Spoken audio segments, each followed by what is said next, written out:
ท่านผู้ชมที่เคารพทีมภาพโทรคิมข่าวโทรภาพแห่งชาติลาวจะนำเสนอรายชื่อบรรดาสมาชิกสภาแห่งชาติเขตเลือกตั้งที่ 11 แขวงบริคำไซ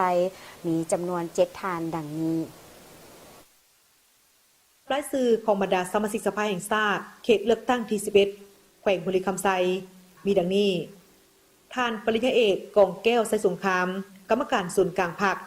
ประธานสถาบันค้นคว้าวิทยาศาสตร์เศรษฐกิจสังคมแห่งชาติรองประธานสภาทฤษฎีศูนย์กลางพรรค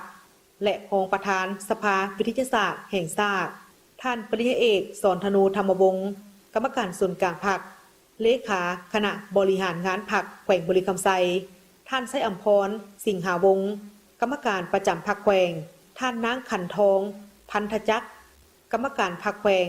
ประธานคณะกรรมการวัฒนธรรมสังคมและบรรดาเผ่าสภาประชาชนแขวงบริคำไซสมาชิกสภาแห่งชาติสุทธิเก้า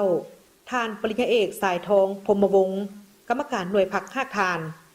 รองประธานกวดกาหน่วยพรรคห้าทานหัวหน้ากรมกรรมธิการแผนการเงินและกวดสอบสภาแห่งชาติท่านไสยเพชรจันทศร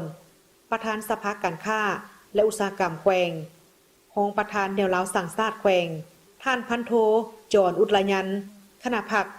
รองหัวหน้ากองบัญชาการป้องกันความสงบแขวง